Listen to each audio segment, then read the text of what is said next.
I have returned. It's been glorious. To the 2 shows I missed due to the wonderful event known as Hurricane Sandy.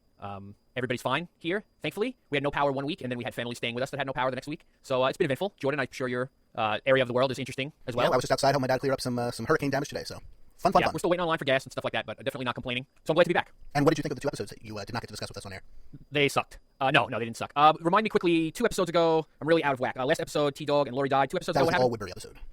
I like the old Woodbury episode. I don't know. I'm not completely caught up, so forgive me for repeating anything that you guys have covered. I'll get it out of the way right now. I don't love one note, quiet, angry Michonne. I get it, but I think, I don't know, I need a little bit more out of that character, which maybe we'll get down the road. She's still kind of new. She hasn't even joined up with the whole gang yet, so not loving that so far. I hated T-Dog's death. I hated that they tried to make him be a really cool guy really fast before they killed him, and then totally took away any impact that his death had by killing Lori after him. So I'm not sure how much you guys spoke about that or if that was a problem for anybody else. But the action's been really good, and 2 very solid episodes as a whole, but those nitpicks definitely are there for me. I definitely feel you. And we did talk about some of that in the past weeks, but it's good to get your input as well. Hey, Brad, we haven't heard iTunes reviews in a while. Do you have any new ones for us? We do, actually. Yeah, we haven't done this since last season. I've got 5 from dating back to October, so only about a month. I'll start from the oldest and go to the latest. October 12th, Wicked Memories says, great recaps of the episodes, 5 stars. I'm listening to old shows to recap the series before Season 3 comes out. Great show, great group of podcasters.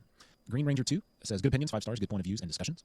Mike 876 says, 3 seasons of the best podcast for The Walking Dead, 5 stars. This is the must-have companion to the show, spoiler-free and covers parts of the comic as well. Many different opinions expressed each episode with lots of fan interaction. Danny ETG number 2, 1-star review. Terrible, this person says. Downloaded it because I wanted to listen to another Walking Dead podcast. I had to delete this one after 5 minutes due to them being so annoying when talking about the show. The way they talk too much about the comics, not everyone has read the comics. Danny, have you listened to this podcast? I'm not so sure you have. Farmville Zombie Uprising on November the 7th, and our latest one says 5 stars. Outstanding podcast, witty banter. She's talking about John there, I guess. And spoiler-free, intelligent commentary and great insight. This is the, in all capitals, companion podcast to the TV show. Thank you very much, even to you, Danny ETG number 2. We thank you for your input. If you guys want to leave us an iTunes review, that's very welcome. You can go to iTunes and search Walking Dead TV podcast, and you'll see our red, white, and black HHWLOD Walking Dead TV logo pop up. You click on that, and you can get to our page and leave us a review. Thanks for your input, and thank you for listening, everybody. Yes, and I noticed somebody's name that Farmville something. Is Farmville Zombies like a thing? Is that an actual Farmville is a Facebook one of the guys thing, I work with plays a lot of Farmville, and I know they just had a Halloween theme. I don't know if it was like an expansion or a separate thing altogether, but I'm pretty sure he had zombies in that one because he plays it at work a lot. You know, I'm looking at the top of our page in the section where it says listeners also subscribe to. I count at least 7 other Walking Dead podcasts. Oh, yeah. Some are related to the show, some are related to the comic. And to have someone say that they feel that we're the best one out of all those is quite an honor. And it's very nice and kind of you guys to say that and share your opinions with us. We appreciate that. Absolutely. Yeah, and we should make a point to do these more often. We used to do it all the time, and we've got a bit sloppy. Well, before we get to our discussion of the episode this week, who wants to tell us about our sponsor? Our sponsor, once again, for the Walking Dead TV podcast is Discount Comic Book Service. That's dcbservice.com, where you can save 30, 40, 50, even sometimes 75% off of all your comic pre-orders monthly. They have a great ordering system online, whether you just want to peruse through the website and add things to a shopping cart and check out. I personally am a fan of the Excel spreadsheet just because I'm a numbers guy. I like to download that and click on through, and it tallies up your order. Really, really nice. Some specials this month at DCB Service are, Walking Dead related. We have Walking Dead number 106, cover price of $3.99, 40% off at $2.39, so that's a pretty good discount. There's a ton of Walking Dead related stuff. There's t-shirts, there's coffee mugs, there's all kinds of crazy stuff. One of the things I wanted to point out this month was the Walking Dead silicone tray, and it's 25% off, so only $11.24. And these are these silicone ice trays. I guess you can make like even gummy bears or whatever on them. And they have one of them has like the Walking Dead font logo on there. There's some zombies. I think there's like a hand. These are really cool. I've got some Star Wars related ones that I picked up in the past, so those are pretty cool. Some other stuff, non-Walking Dead related stuff. All of the Marvel and DC hardcovers this month are 50% off, so definitely stock up on those. There's some good new DC 52 stuff going on. They've got some Marvel bundles for the Marvel Now. That's kind of the big relaunching of not rebooting, but relaunching of a bunch of the Marvel titles, and you can, if you order them all in one big shot, you can get them for 50% off. Check out their website. It's the middle of the month now. If you get towards the end, the orders typically do at the end of the month. If you get into December and you still haven't placed your order, don't worry. Just shoot them an email, send in your order, and they'll be happy to accommodate you. Excellent service over at DCB Service. So we thank them for their support. I guess while we're on the subject of Walking Dead items and swag, have you guys seen the new action figures like in person anywhere? No, I haven't. They're very, very nice. I haven't seen them either. I went to Toys R Us looking for those, and I found the 2 new Prometheus figures. I picked those up, but I really went looking for the Walking Dead, and I didn't see any of them hiding her hair. The bicycle girl is awesome. I didn't get to see obviously how you wind it up, and it sort of crawls across the little strip of grass that they give you. Very detailed. The Shane looks really good. It looks like John Berthal and everything. A little pricey. I don't know, $20 an action figure now is kind of getting crazy, but they are really nice. And it's Stewie, the Well Zombie. They weren't that much on the last series, were they? No, I think they were 17 or 18 at Toys R Us anyway, and now they're a full $19.99. Well, somebody will pay for them, Yep. Can we just quickly mention the World War Z trailer? Oh, yeah. Let's I was going to ask about that. Yeah. So this is the, not really sequel to the Zombie Survival Guide, but the same writer, Max Brooks, who's Mel Brooks' son. I've read the Zombie Survival Guide. I've not read World War Z, which is a failing on my part. Believe me, it's in my queue. I will get to it soon. But they turned it into a movie. The movie has had a lot of behind-the-scenes problems. I believe they fired the director, or he quit at a certain point. They had to go in and do really expensive and really extensive reshoots. And all that said, the trailer looks awesome. The trailer just came out, a week ago? What did you think about it? Yeah, I was just... I started to read the book, and I got distracted. It was structured a little differently than your typical novel. So I tend to get distracted by shiny things, and it wasn't holding my attention enough. I do want to read it, but when I saw the trailer, I got chills. I was so incredibly impressed by it. Now, these are definitely not your Romero zombies. They, to use your words, Dr. Esquire, they're treating these zombies like a force of nature. I mean, they're running, they're fast, they're crawling over each other. Like a tidal it just looks, it looks so beautiful, beautifully shot. Not a Brad Pitt fan, but I'm going to see this movie because it just looks amazing. Now, I guess on a downside, like I said, I also like the trailer. From what I understand, it's pretty much nothing like the book in terms of the plot or the way the zombies behave, because Max Brooks writes Romero zombies. But so I guess if you're a big fan of the book, and this is the impression I get from Facebook, people who are big fans of the book are really disappointed in the trailer. However, for people like you or I who have not read it, that just looks like something totally different, like something I haven't seen before, and I've seen a lot of zombie movies, so I'm really excited. Yeah. If I have a chance to read a book or see the movie that was made out of the book, I will wait to read the book so I can enjoy the movie for what it is. I don't want to be comparing it to the book the whole time. I've done that on a couple of occasions. Like Jurassic Park, I watched the movie first, and then I read the book later. In fact, a couple of years later. I have a feeling that if I had read the book, I would not have enjoyed the movie as much. You've been like, where's that awesome RPG fired at the Velociraptor scene? Yeah. So Wait. You read books, Brad? I do actually read books that don't have pictures in them. It's pretty neat. Actually. Now, do you have to smuggle those into Texas, or? No, they have libraries and they have Barnes and Nobles here in Texas. So, But it's in an actual barn. Yeah, it's in a barn. It's a very noble barn. It is. The guy that runs the place, his name is Noble. So, but anyway, no. I will avoid reading a book before I see a movie because I want to enjoy the movie for what it is. Then I'll go read the book. It's easier for me to shove the movie aside and read the book than it is for me to shove the book aside and watch a movie. Does that make any sense? Yeah. Yeah, I can tell you right now, though, I read the book, and just by the trailer, I can tell you that it's nothing like the book. I was just going to say So that. I don't think you have to worry. Okay. I don't think you have to worry in this case. Okay. Well, the movie looks great, and I'm not a stickler for a certain type of zombie. I don't mind the fast ones. I don't mind the slow ones. I just wanted to be creepy and scary, and I got that creepy, scary vibe watching this trailer. I'm very excited for it. Yeah, this seems to be more like a plague-type infection than an undead thing. More like a 28 days or weeks later than your, Romero Yeah, we zombie. didn't see same anybody in the vibe. trailer, that's for sure. Yeah, the book is broken down into like dispatches as the zombie outbreak takes place all over the world, and like it's in little slice of life patches. So that would not like lend itself to a feature film at all. I don't think so. That's probably why I see them probably taking one of those stories and expanding that into a movie. So that's probably what happened. Why it won't be faithful to the book is because to do so would be like more of an episodic movie. It'd be like 7 or 8 stories all smushed together in one movie, and that's not the way Hollywood works when it comes to big budget movies, even zombie movies. Yeah. Okay, without any further ado, let's talk about The Walking Dead, shall we, gentlemen? Please. Right on. Let's do it. Episode 5 of Season 3 is entitled Say the Word, and we begin in Woodbury. After the very traumatic ending of last episode, we start in the peaceful town of Woodbury where there's a little girl, and she's got a dog, and they're running and frolicking, and everything's nice, and everybody's talking about the festivities, and then we go up into the governor's apartment, where he's brushing someone's hair, and then a piece of the girl's scalp gets ripped off, and the camera swings around, and we see that he's brushing the hair of a young zombified girl. We go out of their way in this open to like establish that whole feeling of normalcy. I mean, the camera pan over the front lawn and the cold lemonade, them making a point of using the generous, like something cold to drink on a hot day, and then you go to the scene of the governor, he's brushing the little girl's hair, and you don't quite, you think something's wrong, but not quite, and then when the piece comes off, like you said, Jordan, in the pan, the camera pans around, you see what's really going on. Well, I'm right in assuming that the four of us knew exactly what was happening. Yes. Oh, yeah. Oh yeah. Because obviously this was taken from the comic, and I, for one, have been wondering if this was actually going to happen. And I was really happy to see it in there. I'm surprised I went to it so soon. I wasn't expecting. I was expecting that almost to be like a big reveal at the end of an episode or some other big reveal portion. So I was really surprised that they went to it that early. The other thing, just real quick, at the open, I almost thought like for maybe half a second that this was maybe starting with a flashback. I thought that too, Russ, when I first saw it. Yeah, mainly just because of the way they left the previous episode. I fully expected them to pick up there. So for just about half a second, as I was watching that, well, a little longer than that, but not very long. I really thought maybe they were going to flash back to like maybe better times between Rick and Lori, and then cut back to Rick's nervous breakdown. So that was a really cool kind of a twist on that opening. All I wanted to add quickly was that I agree with Russ about them going to it too soon, and that is a theme that I have with the show. If you've read the comic, they've gone to a lot of stuff really soon. And I'll leave it at that, and I will be coming back to that theme as we go along. Fair enough. It is season 3, John. Do you want to do this now, or should we? Want to do this in front of the kids? Do you really, Brad? No, let's wait. Okay. So this is the governor's daughter, Penny, who is a zombie. She's presumably the little girl in the picture on his mantle from the end of 2 episodes ago, before he went back and watched his zombie heads in the aquariums. And she starts trying to bite him, and he, it's super creepy, but it's also kind of heartfelt. This is his daughter, we're told, and so he's still saying, "Daddy loves you. It's okay." And he kind of ties her up and puts a bag over her head, but he's not doing it in a malicious way. He's doing it in a "I still love you, even though you're a zombie." And as he's doing this, he looks out the window and sees Michonne looking up at the window from the sidewalk, but there are slats somewhat over the window, so it's unclear at that point how much she had actually seen. He's tying a bag over her head in the most loving way possible. I agree. I mean, it's. I mean, to be fair, his daughter is trying to eat him. So I mean, that is it goes both ways. But anyway, it's creepy, it's messed up, but it's not done in a. This is essentially what Herschel was doing last season, just on a smaller scale. You know what I mean? Yeah, absolutely. I think it's tough for us to judge because we knew it was coming, but it's almost like you've seen this before, and it takes a little bit of the shock value out of it. Like if the barn was such a huge shock that he was keeping his loved ones in there, it probably took away from this moment a little bit, maybe. Well, it didn't for me because I think they're very different situations. They had him locked up in the barn. They were staying away from him, for their own protection and stuff like that. Yes, to hopefully find a cure for their loved ones. But here, in the governor's, lack of a better term, in the governor's mansion, he's friggin' like right next to her. He's got her in a straitjacket. He's putting himself within biting distance. This is just further evidence to me that the governor is just not all there. There's something desperately wrong with this man. I would question though whether it's, and I think it could be taken either way. Is this a sign of his insanity, or is this one of the few things tethering him to normalcy? I think this, coupled along with what he reveals to Andrea later, is just further testament that this guy's a whack nut job. Fair enough. I thought it was creepy that the whole thing was creepy, but especially when it seemed like he held her and pointed her face towards the music. That music seemed to calm her down. That made it even like weirder. Like she wasn't. I would picture that zombies, or at least how we've seen them so far. They pretty much, when they get around living humans, they pretty much are crazy all the time and are wanting to bite and lash out and move forward. And when she kind of calmed down for a minute there, that's what really kind of creeped me out the most. I didn't catch that. Was there a radio, shot of a radio or something like that? Or I don't know if you saw the radio, but you could hear it for sure, or you could hear something was by it music. In fact, when the episode started, I thought he was playing piano because you just saw his head and you heard Yeah. the music. Yeah, that's what I thought So too. it was more than just the Bear McCreary soundtrack. I believe so, yeah. Yes. Okay, I didn't catch that. Which, I mean, this was mentioned 2 or 3 episodes ago when they went to Milton's little laboratory, but that's another thing that reminds me a lot of Day of the Dead is zombies reacting to music. And I kind of like the referencing Day of the Dead a lot in Woodbury because the themes of Day of the Dead play directly into the themes of Woodbury. The trying to maintain normalcy while everything else has gone to hell. I mean, I really like that they're paying a lot of homage to that. Well, I mean, speaking to your point you made earlier, Jordan, I think she represents hope to him and normalcy, like you said. Like he's even got Milton working on on these zombies, trying to research them, kind of to figure out some way to bring her back or whatever, to cure her, quote unquote, if that's even possible. So I mean, I think that's like not only his tether to his old life, but also representing hope to him, the hope that someday he'll have his his daughter back. But again, is that a sign of sanity or is that a sign of complete insanity? Yes, it is. Exactly. So we head back over to the prison where we meet up with Rick pretty much at the exact moment we left off, maybe a few seconds later. But he is shell-shocked, I guess would be the best word for it. He doesn't say a single word this entire episode until the last shot of the episode. He grabs an axe, he heads into the cell block, and he starts going to town on any zombies he can find. He's just chopping them in half, chopping their heads off, chopping their heads in half.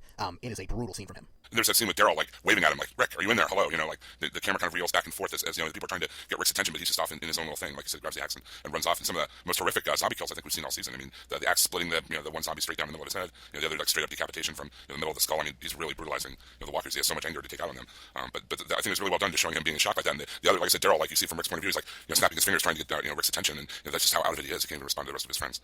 I think at this point we should mention that Greg Nicotero directed this episode, which probably has a lot to do with what you just mentioned, Jim, about the graphic kills, which I found extremely entertaining this week. There was one that kind of went, really couldn't have spent a little more time on that CGI right there, but 99% of the stuff really worked for me. I enjoyed it. I thought, I was going to point out the same thing, Brad. I thought it was really cool the way they started it, where you were focused in on Rick's face, and you just saw him swinging, and you heard the noise. And at first, And you saw the blood splatting on him. That was genius. yeah, and at first I was like, oh man, I hope they're not using this as a way to cheat. And then, so it was really cool because you got to see the intensity in Rick's face. You got to see, Andrew Lincoln's, performance in killing these zombies. And then they flip back around, to a behind the head, over the shoulder shot of him, going to town on the other ones. And I was like, that was a really, really cool, very well done scene. I was very happy with Nicotero's direction in this episode. Very, very happy. I agree.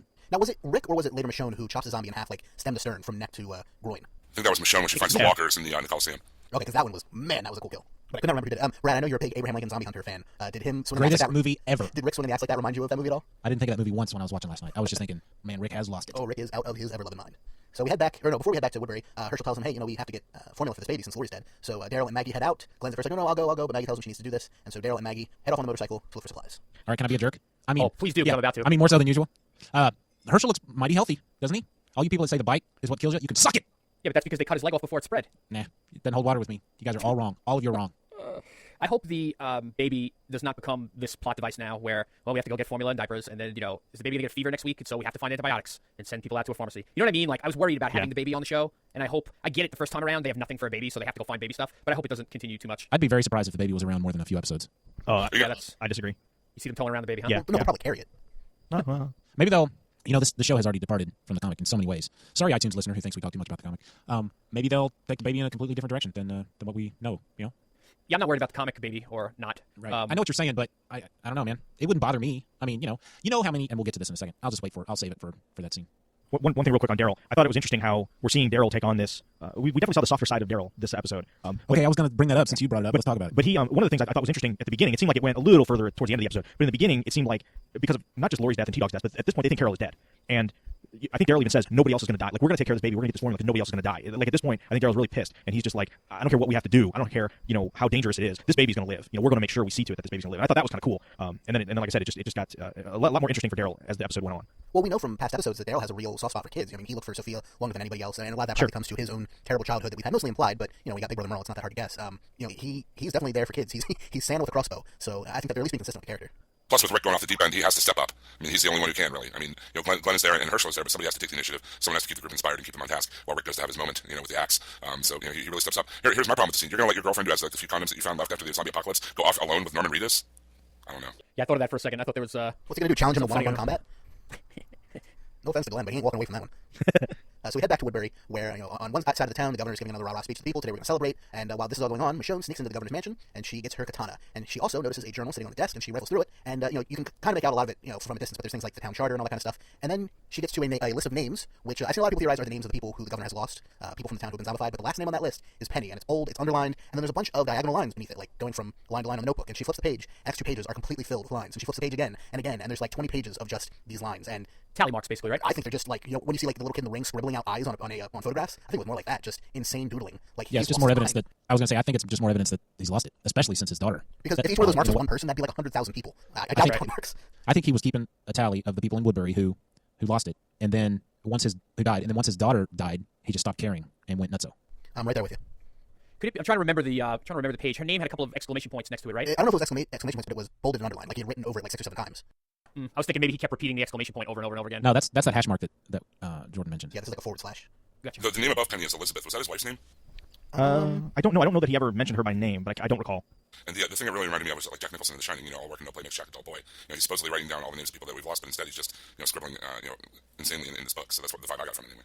That's exactly what ran through my head, Jim, when I saw those hash marks one after another, line after line. I thought that very same thing. I'm just double checking now. It does not seem like they gave a name for his wife. Just FYI. So later on, Michonne, after she leaves his apartment, she wanders back right by the entrance to Milton's secret laboratory, which also seems to be directly below the governor's apartment, as best I can tell. The geography was not entirely clear, but I got that impression. And she finds a cage full of walkers, and she opens up the cage, she lets them free, and then she methodically kills them. And I think this is the first time we've seen her smile in her small number of episodes, but it was a nice change, and that aforementioned stem to stern zombie kill was awesome, as were all the others. I'm trying to remember the CGI in this scene. I think maybe it was a little shakier than in the Rick in the prison scene. That was a darker scene overall, so maybe it showed up more. I think, John, this is the place where I was thinking, yeah, you could have probably spent another hour or so on that shot, but because one of them was pretty shaky. But for the most part, it was a cool scene seeing her, relieve some tension. So at the end of that scene, one of the guys from Woodbury walks around the corner with a bucket of entrails to feed the zombies, I guess. And we then cut to Michonne in the governor's office, with the governor talking to her. He's basically like, what you did was really stupid. And you don't go into someone's place and steal their stuff. You don't kill or destroy their property. But at the same time, that was a pretty fearless thing you did. I'd love to have you join the research team. And at that point, she brings up Penny. So he assumes that she saw him through the window. And so he's like, oh, well, if you know about Penny, I loved her. Kind of downplaying the thing. And at the same time, she assumes it's his lover or his wife or something like that. And so he quickly realizes she does not know as much as she thinks she knows.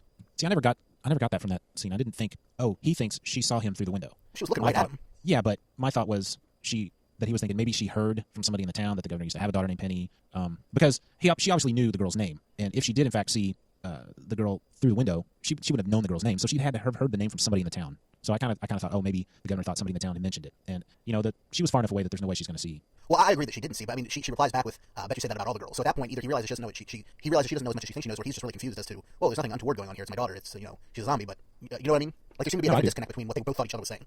Well, she's kind of fishing for information. All she knows is the name Penny. So she says that, and she sees a long list of of other people, with women included. So maybe she assumed it was one thing, and she's kind of fishing for information. Drops the name Penny, and he's like, oh, so you know about Penny then? And then she says, you said to all the girls, and that kind of blows the fact that she really doesn't know who Penny is at all. That's what I got from it anyway. Right. I would agree with that. And then things go downhill from there because he's holding the katana, and standing behind her is a very threatening scene. She catches him off guard. She spins around. She grabs the sword out of his hand, holds it up against his neck, and uses that to let herself out of the room. And she leaves. And at that point, Merle comes in. The governor talks to him. He doesn't mention that she attacked him. Instead, he tells Merle to go get more grist for the mill. I have to say that I really liked mysterious, badass Merle, who we only knew cauterized his own wounds and survived. You see what I'm getting at? Like seeing Merle in this position all the time, like as lapdog. I really don't enjoy that as much as the threat of Merle. I felt that same way, John, until the scene in the arena. That we'll get to later. The scene in the arena, or the Coliseum is one you guys called it, kind of put him back in the badass category, as far as I was concerned. But that, and also the scene with him and Milton getting the zombies earlier on. Yeah, seeing him as somebody that had to be rescued kind of took the edge off of Merle for me for a little bit. I know what you're saying. But like I said, after that scene later in the show, it kind of erased that feeling. Because we've always known Merle's kind of crazy. And seeing him in that one scene later on just kind of reinforces that. Absolutely. So back at the prison, Axel and Oscar go over to Glenn, and they offer to help him dig the graves for Lori, T-Dog, and Carol, who everyone still assumes is dead, and we still don't know one way or the other whether she is. So Glenn lets them dig, and he goes over and talks to Herschel, and Herschel's at first like, these guys seem pretty good. But Glenn says, at some points I just I wish we'd killed everybody, and I wish I could trade all of them for just having our people back. And this is where he tells us another great story about T-Dog, which they could have told us about when T-Dog was alive. Yeah, when T-Dog went out with his church van after the zombie apocalypse happened, and went to every senior citizen's house he knew and tried to see if they needed help. That would have been a great flashback when T-Dog was alive. As opposed to our memory of him now being, hey, remember that time you moved that box over slightly to the right? Did this feel like, to anybody else, did it feel like it was them going, we really kind of mistreated the T-Dog character. Maybe we should try to make up for it. I realize we can't have him on anymore because he's dead, but we got to throw him a bone at least one more time. It felt a little forced. I agree. Yeah, which is a shame, but, I appreciate the effort, but come on, you guys are smarter than that. The, if Carol, well, let me backtrack. There's no way Carol is dead. And this is the most ham-fisted way of trying to make people think that she might be dead that I've ever seen in my life. Like, I can't even, why are they doing this? They've shown no body. They never showed her getting attacked. Like, why are we even supposed to think that she might be dead? I'll tell you why. I don't get this part at all. I'll tell you why. I went back and watched the episode where T-Dog and Lori died, and that's the last time we saw Carol. I get that. That thing that Daryl picks up off the ground, it was her head wrap. Yes. So that was their quote-unquote evidence that she's dead.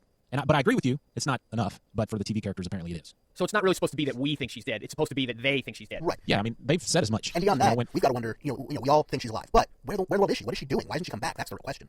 Well, that's how I would think they would be reacting. Like, where the hell is she? Like, why was there no body? Well, that's another thing we have to get to with Lori. Like, has anyone ever been killed by a zombie and all the remains are gone? Like, they've eaten the bones and we'll get the to clothing? That. We'll get to that in a second, right? Okay. But another thing we'll also get to is the scene where Glenn is digging the graves.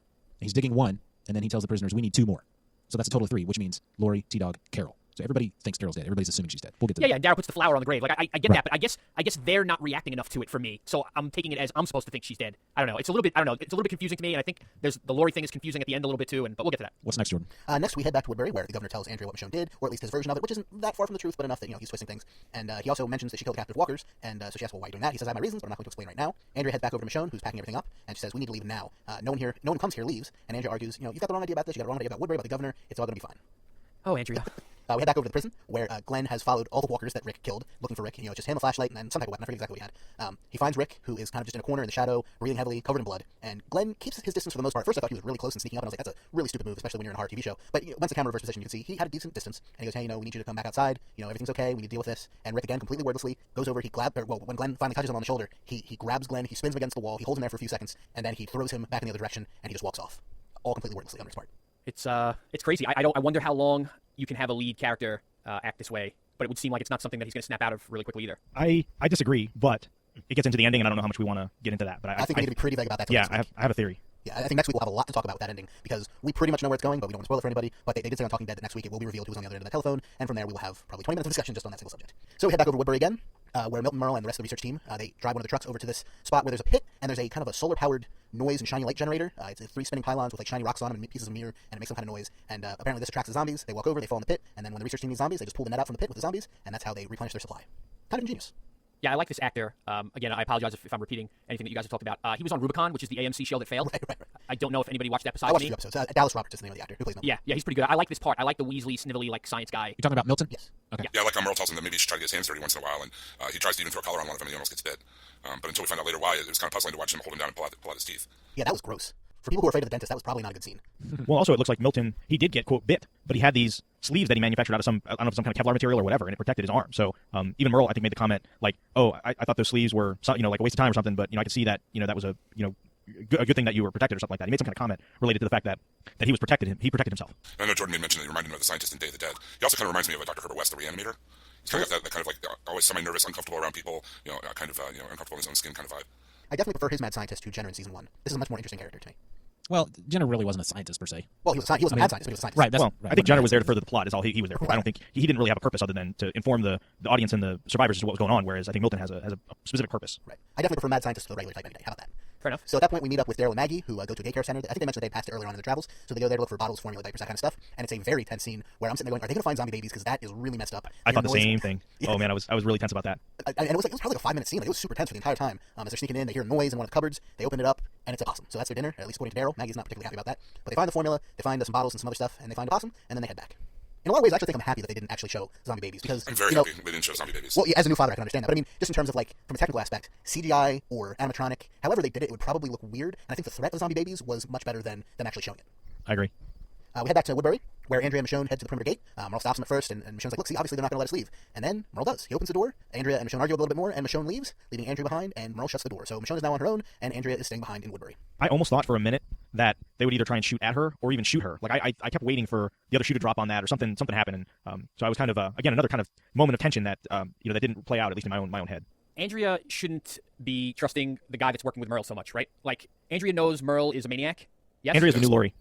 Yeah. So you have to figure. I mean, I guess they had a conversation a couple of episodes ago, Merle and Andrea, that maybe convinced Andrea that she feels bad for him now that he lost his family or he has nobody. Is that I guess what we're supposed to believe? I just have a hard time. I get it that Andrea's been sick and traveling for so long, and she found a place finally where she wants to relax for a little while. Like I get that, but I don't get her being okay with being on Merle's team. Well, but we also have seen throughout the show that she makes questionable decisions about men. I mean, just think about her taking the advanced class with Shane back in season 2. She seems to go for the bad boys. She goes for the more dangerous types, the not quite stable types. So her and the governor kind of makes sense. Her and Merle, at least being not at each other's throats, also makes sense. It fits with her character, at least in the TV show. I wasn't on last week, and so you guys read an email on my behalf, and I mentioned something about lamenting the fact that the Andrea we know and love in the comic, I was convinced that we'll never see this person in this show, and this week is just further reinforces that for me. This Andrea is nothing like the one that we desperately wanted to see in the show that we thought maybe she might have been approaching in season 2, but this ain't the Andrea we know from the comic. So whatever. But I'm just sad about it. Although I don't think it precludes her from eventually becoming the Andrea we know and love. I mean, at a certain point, this whole season, or at least her story in Woodbury, could be the Andrea learned a very special lesson about being more careful. In a nutshell, you know what I mean? Like by the end of this, she could become the person we know and love, even though she isn't anywhere close to that now. That's true. But also, I mean, her character in the comics was for so long defined by her and Dale. She doesn't have that second half anymore, so that's really going to change who this person is. As dangerous as Merle is too, I think that Merle, she knows that Merle likes her enough that he's not going to mess with her. Plus, she also knows she's under the protection of the governor. The governor definitely has Merle on a short leash. So later that evening, the governor meets up with Andrea again, and he says, "Hey, let's go get a drink, take your mind off of everything, and we're gonna go enjoy the festivities." And they head down the street. At which point we head back to the prison, where Daryl and Maggie get back to the cell block. They got the baby supplies in tow. Daryl takes a baby from, I believe it's from Carl. At this point, we have been told in the show the baby is female, so I think this is the first time we've been given a clear indication of that. Daryl takes the baby, gives her the bottle, and this is the moment when about 100,000 women across the U.S. became spontaneously pregnant. I think, right?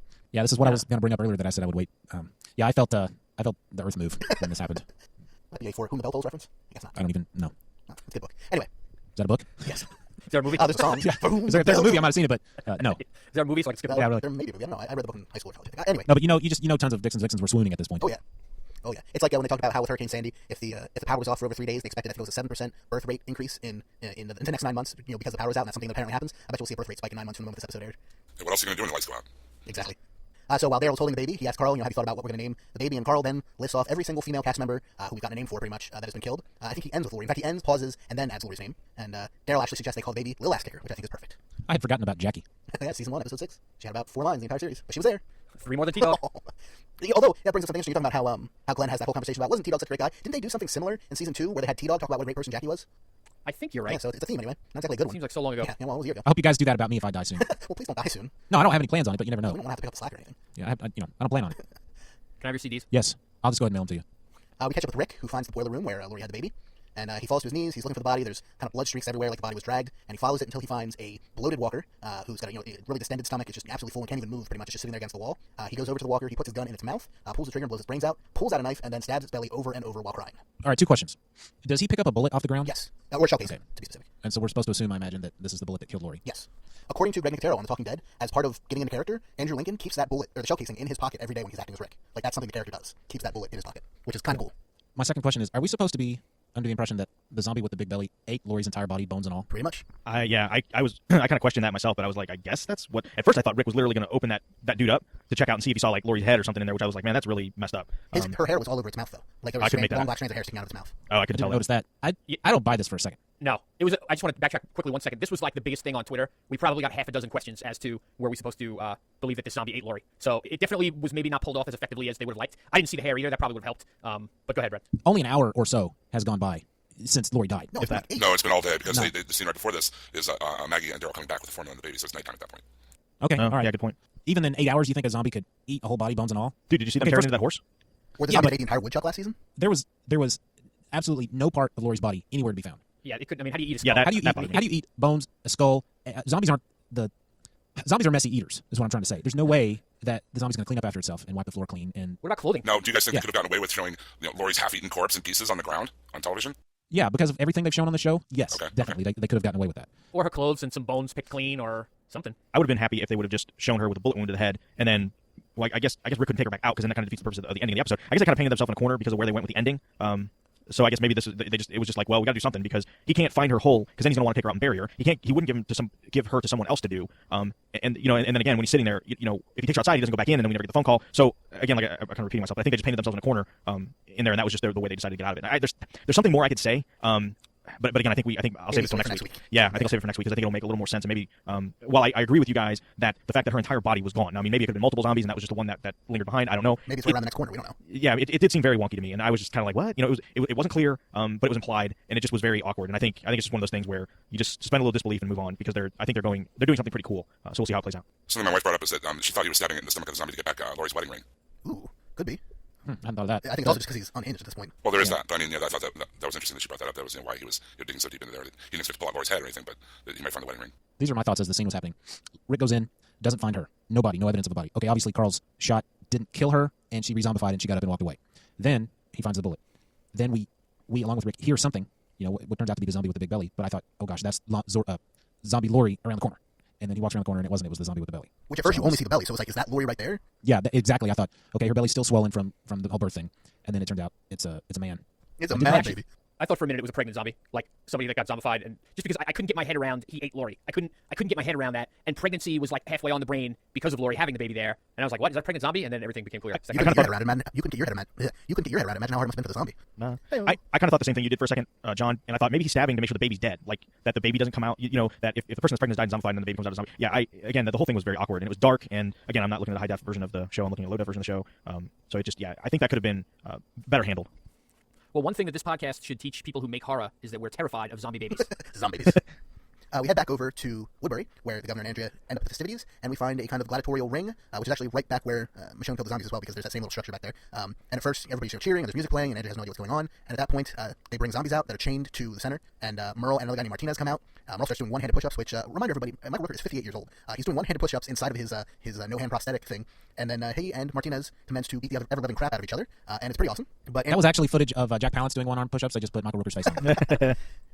And so it's a pretty balls-out fight. Everybody's going for it. They're trying to stay away from the zombies. At one point, they even loosen the chains so the zombies are even closer, and they have less space to fight. And Merle wipes the floor with Martinez. But Andrew's getting increasingly disturbed by the whole event, and the governor's like, it's think of it as boxing, or think of it as WWE, that type of thing. It's all a show. We pull out the zombies' teeth, so that explains what we had seen earlier. And she sits down, and she stays. But I think by the end of the episode, you still feel like she's really creeped out by this whole thing. Even if she's staying, she still has a lot of reservations about what she just watched. It's interesting to me how many of the elements of Woodbury we're actually seeing pop up in Woodbury. Yeah. Because when we first saw the Woodbury, the version that we have in the television show, it's very different from the Woodbury in the comic. The governor is very different from the governor in the comic. So it's very much going to be its own take. So as it's been going on, I've been interested to see which parts have been kept, and which parts haven't. And I'm glad this part got kept. It was the same way I felt when they showed the his room with the fish tanks with all the heads. I was so glad they kept that part of it. I really appreciate when they they keep these parts that really do fit and kind of make it The Walking Dead for me anyway. Was it staged in the comic? I don't think so. I want to say there Yeah, were I multiple times we saw it, and there were slight differences every time. I don't believe it was staged. Sorry, listeners who don't want us talking about the comics.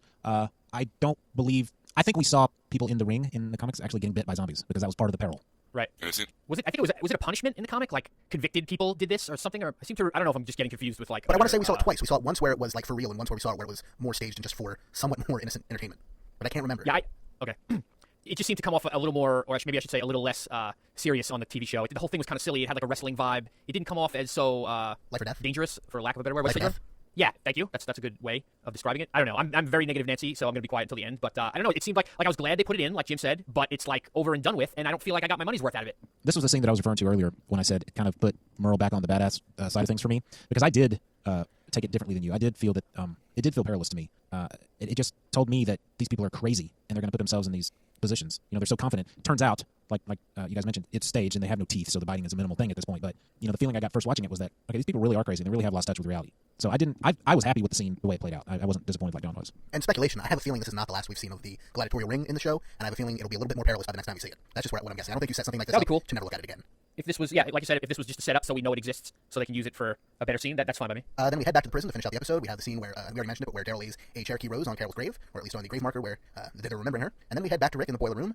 He's just kind of sitting on the floor. He's still in a state of complete shell shockness, and we start to hear a baby crying. And it's I want to say they're shooting from a Dutch angle, they're shooting from a weird angle. It's all very off kilter. So we continue to hear the baby cry, and then there's another noise that comes in, and it's a ringing phone. And Rick looks over and, completely surprised, walks over, picks it up, and he says the word, hello, and the episode ends. my wife, I just have to say, my wife is infuriated with me that I will not tell her who was on the other end of the phone. I refuse to do so. Well, Did anybody get goosebumps and fist pump the air and saying, yes? Oh, yeah. Oh, I was going crazy. I mean, as soon as I heard that phone ring, I was like, oh, you have got to be kidding me. And then it just kept going. I was like, holy cow. It just really, it surprised me because I didn't think they were going to go there at this point. You know what, though? I knew. Well, I can't say it. Next week, I will tell you when I knew it was going to happen. Yeah. I'll tell you what, though, we don't know that it's going to play out the way we expect it to, because that's what Sure the we show don't. has. That's what the show has done lately. Is it totally goes 180 from what we expect? I have another. I'll bet you $1 billion. I have another theory as to I would hope why that it it will, would. but again, I can't.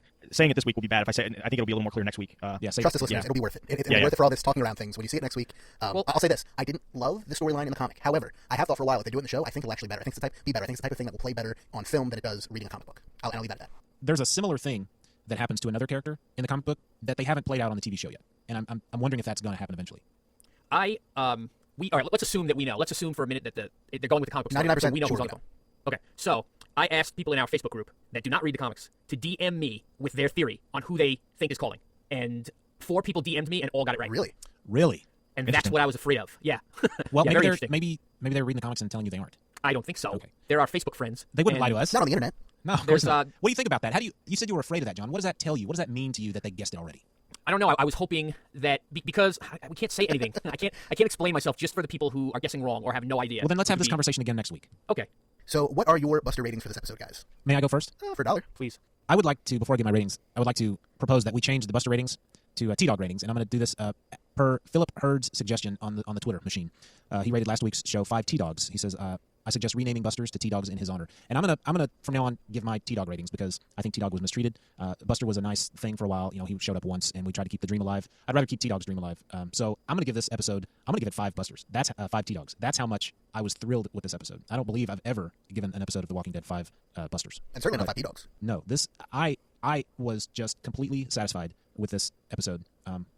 With the exception of Laurie's body, that mystery, but everything else made up for it. And so I definitely think this deserves 5 T-Dogs. It's my first 5, and I'm happy with it. I'll go next. I give it 4. And it's funny, as I was watching the episode, I was leaning towards like 3.5 because I thought it was good. I thought there was a lot of cool stuff. I think Greg Nicotero's direction was another positive. But that last 10 seconds of the episode really just put it over the top. And after that, I said it's got to be a 4. So 4 for me. I will be straight in line with Mr. Russ, and I will also give it a 4. The Laurie's body thing kind of bothered me as quickly as and the way they're quickly dismissing that Carol might be dead, especially after the thing that just happened with the inmate they assumed was dead. Totally messing up their world. I would think they would not assume that anyone was dead unless they had a body, to back it up. So a few things bothered me in this episode, but overall I really enjoyed it a lot. I'm glad they're including some more of the story beats of Woodbury in the game here. I'm glad we saw a little more insight into the governor. Lots of really good action. So even though the thing with Laurie's body bothered me and a few other things, solid 4 out of 5. I will give this 2.75 Jackies. I didn't want to give it T-Dogs with a 2.75. Okay, I used to say that I thought the comic readers were getting more out of the experience. Like, remember we talked about the end of season 2, we know what the prison and Michonne means, but the other people don't, so is it like a bigger deal to us? Like that sort of thing. Now I feel the opposite. I feel that the show has departed so much from the comic that, to me, it's become less interesting. Let me I was jotting a couple things down. I'll try to be as brief as possible. What did we want when this began, before season 1, right? Or when season 1 started? We wanted Shane's death done, okay? We wanted the farm done. We wanted Andrea to learn how to shoot done. We wanted the prison done. We wanted Michonne, check. We wanted the governor and Woodbury, check. We wanted the zombie arena, check. And we wanted the phone call, check. I really can't think off the top of my head of any other big comic storyline that I'm like jazzed for. Beware the Hunters. You know what? It's going to seem so much like the governor, but let's not even get into that. That's a good one. Fine, maybe I'll write that one down. But I don't know. Point being, like, I feel like they blazed through a lot of this stuff, and like I felt like the governor could have been a mystery for longer. Like Russ said earlier, they kind of let the kid out of the bag right away with Penny. I felt even him sitting down in front of the heads. I thought that came too soon. Like, we know that he's a bad guy already. Yeah, we know. The comic reader knows, but the TV Michonne viewer knows. The only one that can't figure it out is Andrea. Michonne suspects. She doesn't know. No, Michonne knows, Brad. Okay, she knows walked now. away. She knows now, but she didn't know up until this last episode. She suspected. She had a feeling. Anyway, I will have to either come to terms with that it's totally different from the comic. I have. You can do yes, it too. I know, You can and do I'm it too. happy for you. I think that's fantastic. I promise I will not be a Debbie Downer. If this doesn't turn around for me, I will retire or right, exactly. But right now, it's not as interesting for me. I'm not happy about the baby. I'm just pretty negative right now. It's still like good TV. I'm not denying. I'm not saying it's a bad show or anything. It's just kind of like gone away from my expectations and stuff. So whatever. I definitely didn't like this as much as the previous 2. Maybe 2.75 is a little harsh, but I didn't want to go 3. So I'm going 2.75. Well, I'm much more in Brad's camp this week. I'm going to give it a 4.75 Little Baby ass kickers out of 5. I really enjoyed it. There's nothing about it in particular that bothered me. Yes, Laurie's body wasn't there, but like I've already said, I feel there were stylistic reasons that they would do that. And you know what? Beginning to end, I was really enjoying it. I love how we're getting this nice dichotomy back and forth between Rick going crazy and the governor being crazy, how they're both dealing with losing their loved ones and trying to maintain some semblance of normalcy at the same time. Contrasting your hero and your villain like that, I think it's just really interesting and fun TV, and I'm on board for it. So 4.75 out of 5 for me, and yeah, I'm on board. So what did our Facebook fans and our Twitter fans think? Well, it's a little more varied spread than last week. Terry Bernard gives it a 4.35. Newt Knight gives it a 5 out of 5 compared to 99% of the stuff on TV. The Walking Dead is always better. Shane Jenkins, Leroy Jenkins' older brother, gave it 3 bucks. Leroy! Okay, give it 3 busters. For me, this is the weakest episode of the season so far. It was one of those episodes where nothing really happened. The show didn't move on. There were a couple things they used in the comic that were welcome addition. That was all. Amy Jade's son gave it 3 3/4 busters. Not bad. With a bunch of fun things happening in Woodbury. The introduction of Undead Penny and some great action from Michonne. Finally, we also we got a 3.5 from Harold. It was a needed episode, but there were some spots that seemed a little forced. Baby food shopping. The mother of the year in her 3rd trimester never thought to pick up any baby supplies until now. 3.5 from Leslie as well. Belinda Clark gave us a 4.0. Where's Laurie's body? It is not clear to me Carol is dead at all. I don't think it's clear to any of us really. Crystal gave it a 4.5. Super excited about getting the call. Joe Jans also gave it a 4.5. Adam gave it a 4. I'll give 4 busters. It would be very hard to top last week's episode. I can agree with that. Robert gave it a 4 out of 5. So generally, good positive reviews. We have a few in the 3s, but mostly all in the range of 4, 4.5. Luke Smith also gave it 4 busters in the aftermath of all that happened last week. We knew this one would be on quite the same level. It did, however, have cool stuff, both original and from the comic. So yeah, between 3 and 4 for most of our Facebook group. If you'd like to join our Facebook group on the Facebooks, we'd be happy to have you. The Walking Dead podcast or Walking Dead TV podcast group. Just search for us and join up. Pretty much the same deal on Twitter. We didn't get as many this week. I wasn't tweeting live, so I didn't ask for ratings. 4 out of 5 from Jimmy in Georgia. 4.5 out of 5 from Buster the Zombie, so that's a little bit biased if you ask me. 3.5 from Suburban Hood. Good episode. I'm really digging the graphic kills. Still seem to be missing something. 4.5 from Donnie Lockery. And I guess I should mention at this point, Jim, you talked some Walking Dead with Donnie on a different podcast this week. I did. Nothing's on episode 75. We had Stephanie from the Sci-Fi Party Line, and Daryl and Donnie and I, we talked for a good hour and a half on Walking Dead. So if you want to hear some more interesting Walking Dead talk, we definitely talked it up then. That's Nothing's On podcast on the Taylor Network podcast. You can find that at taylornetwork.wordpress.com. And again, also on Twitter, just a couple of people asking, did that zombie that Rick stabbed in the stomach eat Laurie's dead body? So there were 2 or 3 of those. So like we said, maybe not pulled off as nicely as they would want to, but we'll understand that a little better next week, I think. All right, that's it for this week's episode. Be sure to stick around after I do the actual closing for our plot synopsis for next week's episode. It's minorly spoilery in that it hasn't aired yet, but nothing big in there. Don't forget to check out our website, hhwlod.com, or walkingdeadtv.com for all of our contact information. We'd love to hear from you on the show, and check out all of our other great shows there as well. So until there's no more room left in hell and the dead walk the earth, remember, the first rule about Zombie Fight Club, don't talk to Brad about Zombie Fight Club. Have a good week, everybody. I don't get that one. Brad hates Fight Club. Zombie. Can somebody reset Jim? Fight Club sucks. I need a software update, please. Just give him a little kick. All right, and next week on The Walking Dead, again, mild spoilers, episode 6 of season 3 is entitled Hounded. And the plot synopsis we have is, as Andrea grows closer to the governor, Michonne makes a decision about Woodbury. Glenn and Maggie go on a supply run, Axel is attempting to fix the generators, and Rick struggles with the death of his wife. It's probably the longest synopsis we've had all season. Glenn and Maggie go on a supply run? Oh, no. I think that's a euphemism. I mentioned earlier that I had a voicemail that was probably spoiler speculation. So why don't I play that? It's short. Let's just play that real quick. It has to do with the preview that they showed for next week. Gotcha. So here we go. So if you haven't watched the Hey preview, guys, say just wanted to leave a tip. If you notice on the episode 6 promo, right at the end when you see Maggie holding up her gun, if you pause it, you'll notice that the person that Maggie is shooting, it has to be a zombified Carol. Because if you pause it, it seems to be a woman with like shaved head. And I'm putting all my money on the fact that it has to be Carol. And I don't know what your thoughts. Are you surprised? And I'm kind of a little disappointed because I kind of wanted to see a little bit more character development between her and Daryl if that would bond anywhere or anything. But just wanted to leave you out there. Thanks. I saw the preview, but I didn't see that shot he was referring to. I don't could mind be, it. could also be tricky editing. They do that a lot. Yeah, that's what I've learned about the show is that all the previews lead you to think one thing's going to happen when in fact it Right, never like the does. Vato's coming back. Right. I would try to get that money back if I were you. can't Where are you going that you're betting money on these things? Remember that episode of Lost where the preview was like Jin speaking English saying everything you know is going to change? And that kind of broke my brain for a week until it turned out it was a dream sequence next week. Yeah, right. But it was still a mind-breaking experience. He's going to Zombie Vegas. Remember that episode of Three's The Company? hotel there, they don't have a circus there. They have a zombie. Remember that episode of Three's Company where there was that misunderstanding? You ever see that Lifetime movie about that woman? Have a good week, everybody. Come and knock on our door. We now have a closing. Come and knock on our door. We've been waiting for you. Where the kisses are hers and his, please come to me too. Quick, talk bad about Jordan so when he edits this, he can get paranoid. Jordan, you mother. Jordan has a piece. Jordan is a loot stealing bastard in Puerto Rico. I'm like, I don't know, 6 or 8 levels lower than him. I'm dying. I'm trying to get to the health power up before I die. Here comes Jordan. Jordan watches Dancing with the Stars. The only thing that comes to mind is a joke about Jersey, but I think it's still too soon, so Yes. I will refrain.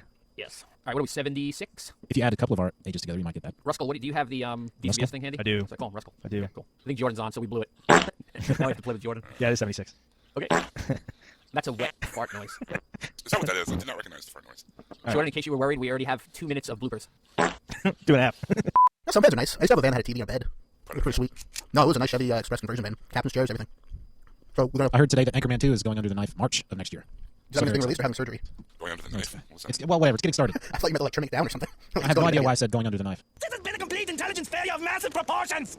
I have no idea why I said that. They're going to start filming in March. Gotcha. Under the knife. Can we start, please? I'd Yeah, let's love get to. this show over the bridge. Why don't you build me a bridge? Something, and get over it. Check, 1, 2, check. Check, 1, 2. All right, let's do this. We got Johnny M, we got Brad Milo, we got Russ. I can't even think tonight of what you guys are called. You're all whacked out on fake Newtons, dude. Oh, yeah. Some fake Newtons. They're good. Breaking Bad with fake Newtons. Now, was Brad Pitt in the book? I'm kidding. No, he's not. I'm kidding. The main character's name is Bradley Pitford. All right. Jim, you want to take care of that? That's not mine. Jim, you are not the father. Yes! All right! Yeah! And as the baby cries, we then hear... That wasn't racist at all, by the way. What? Woo, woo, woo. I do that all the time. How would that be racist? I'm very confused. That's like an Arsenio Hall thing, isn't it? Stereotyping the Oh, they do it more on all privileged- shows. Yeah. They do it on 60 Minutes. The McLaughlin group.